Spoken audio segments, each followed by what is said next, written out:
Chapitre 9. Le coup d'arrêt. La catastrophe imprévue pour Marie-Julie et ses amis, ce fut la mort inattendue de Monseigneur Fournier, mais la condamnation n'était pas imprévisible. Lors de son départ pour Rome, l'évêque n'est pas tellement rassuré. On le lit entre les lignes de sa lettre au père Vanutelli et surtout dans celle à monsieur Mauclerc, curé de Savenay. Il est sans illusion sur la pensée de ses proches collaborateurs. À l'époque de sa mort, note le docteur Humbert, les adversaires répandirent le bruit que l'évêque de Nantes avait été blâmé par le pape et le Saint-Office dans l'affaire de la Fraudet. A priori, c'était impossible.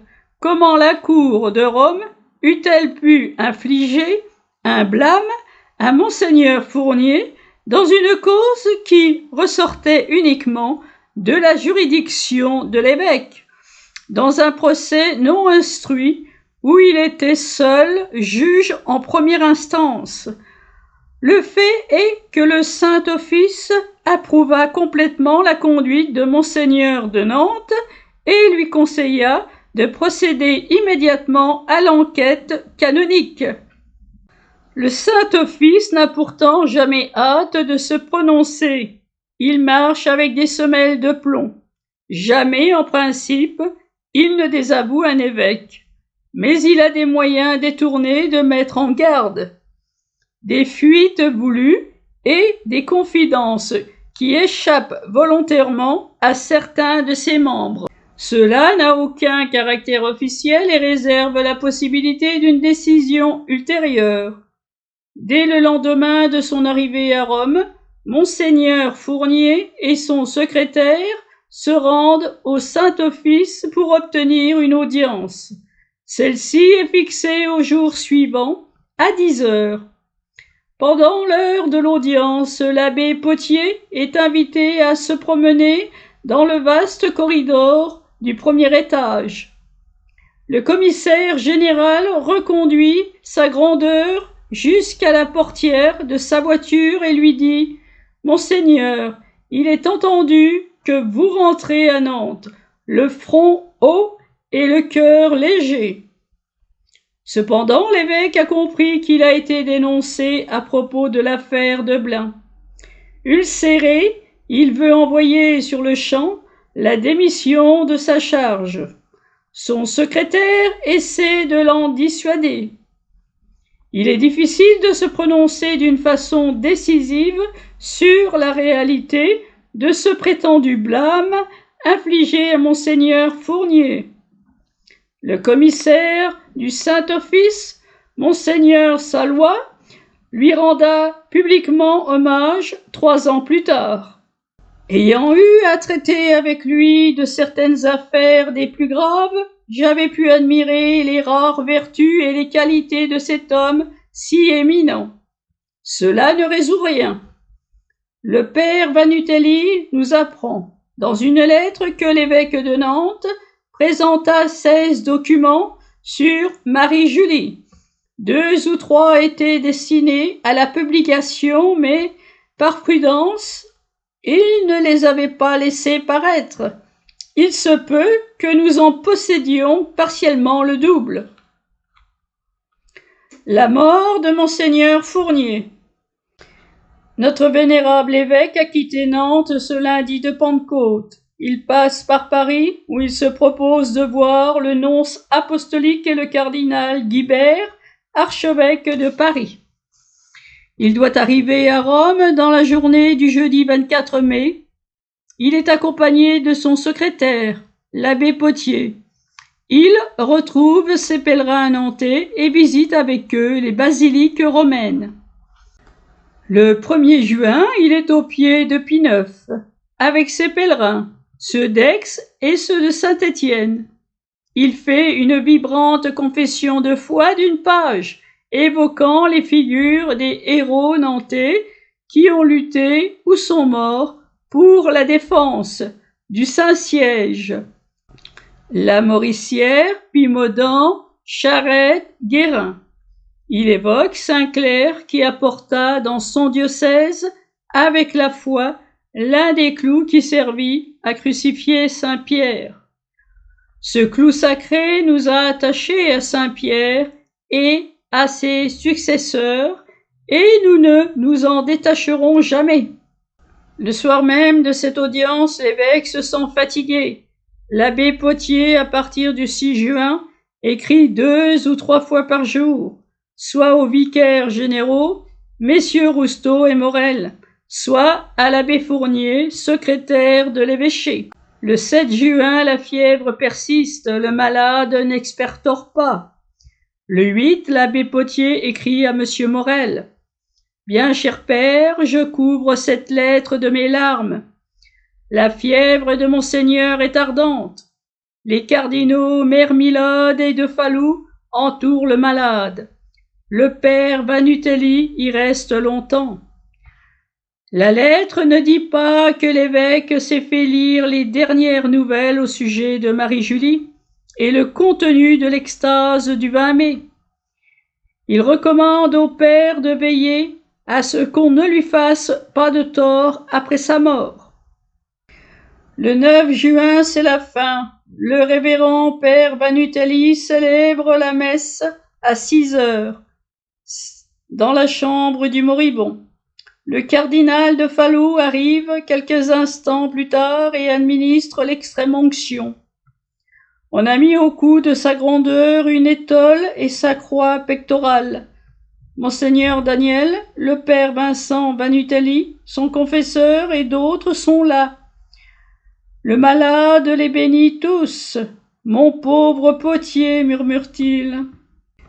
L'abbé lui tend des images pieuses et des reliques pour qu'il les embrasse. Il lui dit « Courage !»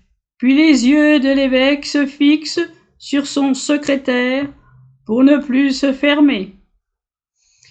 Pendant ce temps, le Seigneur se présente à 3 reprises à la Fraudée, comme pour ménager le coup qu'il va porter à Marie-Julie. Il apparaît avec 4 rayons dans la main, dont l'un est pâle et brisé. Il explique que ce rayon représente Monseigneur Fournier. Elle comprend que son évêque est malade et elle prie pour lui. La seconde fois, il lui dit « Vois ce rayon, il signifie que le bon pasteur est dans le repos. » Elle l'interprète comme l'annonce de sa guérison. Le Seigneur apparaît une 3e fois et dit ouvertement « Tu ne m'as pas compris, j'ai voulu te dire que mon Seigneur est mort. Je l'ai appelé dans la gloire, j'ai voulu le soustraire à de nouveaux outrages à Nantes. Il a bien travaillé. » Au matin du 10 juin, l'extatique révélera à son confesseur tous les détails de la mort, à Rome, de l'évêque de Nantes, tels qu'on les trouva les jours suivants, dans la semaine religieuse du diocèse. Quelque temps plus tard, Marie-Julie verra se briser 2 autres rayons, signifiant le départ de l'un et l'autre vicaire. Les vicaires capitulèrent. À la mort d'un évêque, les pouvoirs de ses vicaires généraux cessent immédiatement. Messieurs Rousteau et Morel n'auront donc pas, ici-bas, de compte à rendre pour leur administration. Le chapitre de la cathédrale prend immédiatement tous les pouvoirs. C'est lui qui notifie officiellement aux diocésains la nouvelle du décès de leur chef spirituel. Le chapitre élit les 2 vicaires capitulaires qui administreront le diocèse pendant la vacance du siège. Les 9 chanoines de Nantes excluent les 2 précédents vicaires généraux et choisissent l'un des leurs, le chanoine Vincent, théologal, du chapitre et un prélate originaire du diocèse voisin, Monseigneur de l'Espinay. Monseigneur de l'Espinay, né en Vendée en 1808, veuf après un mariage de quelques mois, fut ordonné prêtre en 1842. Devint vicaire général de Luçon, fut proposé à l'évêché de Nantes à la mort de monseigneur Jacquemet, honneur qu'il refusa. Depuis 3 ans, il vivait au milieu de la cité nantaise, retiré sans bruit dans une solitude relative, à l'ombre de la chapelle de l'Immaculée Conception qu'il aimait tant. Les vicaires capitulaires sont accusés d'avoir condamné Marie-Julie. Dans la réalité, il n'existe aucune note officielle mettant les fidèles en garde contre elle. Il semble qu'il n'en paraîtra jamais ni de la part de Rome, ni de la part du diocèse. Pourquoi donc cette impression dans le peuple que la stigmatisée de la frauder a été condamnée par l'autorité ecclésiastique? Peut-être du fait de la condamnation d'une nouvelle dévotion qui s'installait principalement dans les diocèses de Nantes et de Nîmes, celle de la plaie épaule. On y a vu sans doute une allusion indirecte à Marie-Julie. On sait que son stigmate à l'épaule l'a fait souffrir plus encore que le percement des pieds et des mains. Les fervents de la plaie épaule en tirent un argument. Un curé écrivait à la fraudée son enthousiasme d'avoir pu placer dans son église la statue du Christ à la plaie épaule. Rome ne veut pas de cette dévotion plaie épaule. Le terme n'est pas joli, et il suffit de celle aux 5 plaies, au précieux sang et au Sacré-Cœur. Ordre est donné de retirer toute image et tout feuillet concernant cette dénomination et d'effacer toute inscription sur les statues du Christ portant sa croix. Les vicaires capitulaires ont cependant donné le coup d'arrêt en enlevant son directeur à Marie-Julie. En voici l'explication, telle que l'écrit l'abbé David dans une lettre adressée à monseigneur Lecoq dès son arrivée à Nantes pour succéder à monseigneur Fournier. Le 14 juin 1877, apprenant la nomination des capitulaires, je m'empressai de leur écrire, leur laissant mon mandat et me soumettant à leur direction. Le 2 juillet, ils m'invitèrent à prendre une vacance de 15 jours ou 3 semaines. Nous avons su que Rome voulut qu'on gardât le statu quo jusqu'à l'arrivée du nouvel évêque. Une seconde lettre m'avertit de rester chez moi et de ne plus revoir Marie-Julie. J'obéis sans me plaindre, et comme j'étais fatigué, brisé, je priai l'autorité de surseoir à une nomination quelconque. J'attendais mon évêque. 1 mois après, les vicaires capitulaires, recevaient une lettre particulière et les sages conseils de monseigneur Salois, ex mi privatum, disaient son Excellence. Tout était déjà consommé, et je suis ici, en attendant l'heure de la providence. J'avais eu soin d'envoyer une lettre particulière de monseigneur Fournier attestant que j'étais dans la voie et que je n'agissais que par ordre du Saint-Évêque. À travers l'abbé David, on atteignait la stigmatisée. Pourtant, monseigneur de l'Espinay s'en défendra. Au pardon de Sainte-Anne d'Auray, le 26 juillet suivant, il déclarait à un évêque: « Je crois au surnaturel et à la bonne foi de Marie-Julie. C'est une manifestation de Dieu. Il fallait dépouiller les faits de la frauder de tout ce qui est trop humain. C'est pour cela que j'ai éloigné l'abbé David. » Il s'y mêlait peut-être des sentiments moins nobles, puisque le Seigneur ne semble pas avoir entériné cette explication. Essayons de comprendre. Pour les amis de l'Aphrodée, cette mesure paraît inique et, espère-t-on, provisoire. Le docteur Imbert est dur pour les vicaires capitulaires. En fait, rien n'obligeait ceux-ci à servir si tôt.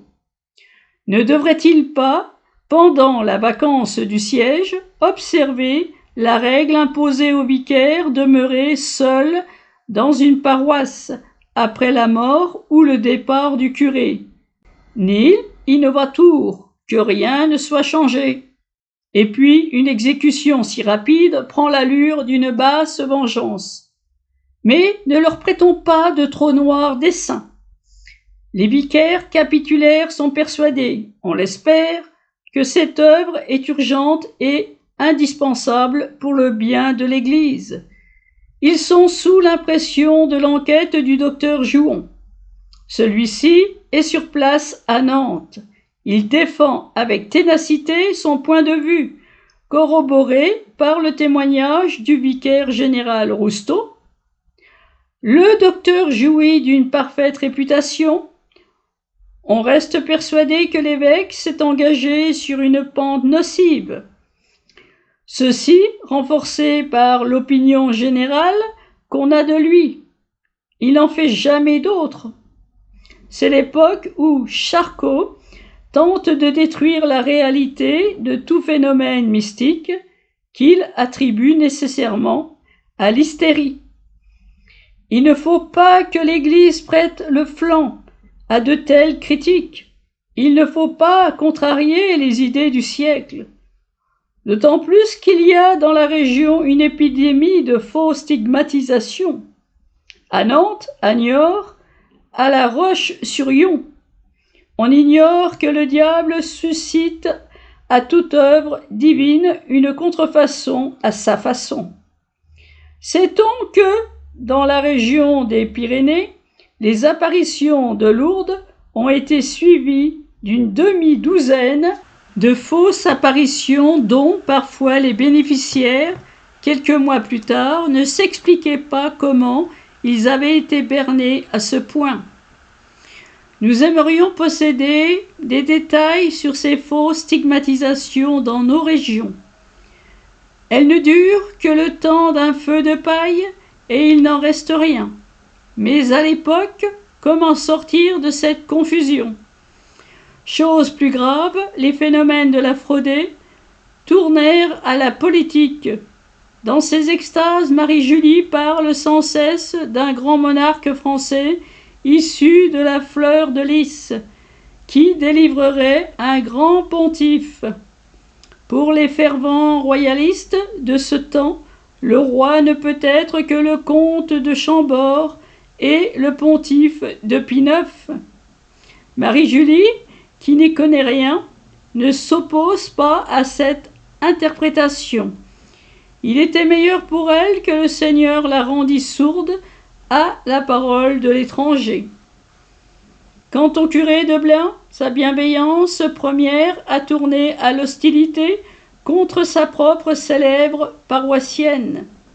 Il y a sans doute le dépit personnel d'avoir été écarté par monseigneur Fournier, mais ceci ne s'avoue pas.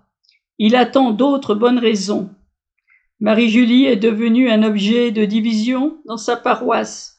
On jase contre les assiduités de l'abbé David à l'Aphrodée. Cette suspicion contre le docteur Sortet, bien vue jusque-là à la cure, le heurte. Quand deux clans se forment, le curé automatiquement se trouve du côté de la prudence et les vicaires du côté des expériences. Qui sait les pressions extérieures qui se sont exercées sur lui? A-t-il qualité pour comprendre les faits mystiques? Quand des phénomènes indéniables, mais embarrassants, se produisent, il est commode de les mettre sur le dos de Satan qui ne demande qu'à les porter allègrement. Certains croient plus facilement à la puissance du démon qu'à celle de Dieu. Enfin, il y a le respect de la hiérarchie. Il faut la respecter. mais se souvenir que les grands saints ont été souvent suspectés par leurs supérieurs religieux. Ne parlons pas de Jeanne d'Arc, qui en est morte, ni même de Louis de Montfort, qui fut évincé par plusieurs évêques, mais de l'humble et bon curé d'Ars, qui fut appelé à l'évêché de Belley, le pauvre, afin d'être semoncé pour les soi-disant mauvaises mœurs dont il était accusé. On s'organise à la frauder. L'œuvre qui se fond autour de Marie-Julie ne doit pas périr. Elle s'appelle l'œuvre de la Croix. C'est le groupement des amis de la Croix, un esprit d'amitié et de rencontre plutôt qu'une association sous un règlement défini. La maison de la Fraudée, c'est le sanctuaire de la Croix. Le Seigneur a déclaré: « Regarde cette croix, elle sera reproduite ici. Je veux qu'il y soit imprimé en lettres noires, première apparition de Marie Immaculée à Marie-Julie. La croix sera blanche. » Comme on le verra, les extases ne sont pas pour Marie-Julie, mais pour les amis de la croix. C'est pourquoi elles se produisent à jour et à heure fixe. Les paroles prononcées doivent être enregistrées. Jusqu'ici, l'abbé David a été le secrétaire zélé. Il a écrit le journal de la Fraudée. Lui, parti inopinément, il faut improviser une présence assidue. Adolphe Charbonnier, qui habite en été une petite maison près de l'église de Blain, accepte provisoirement la charge.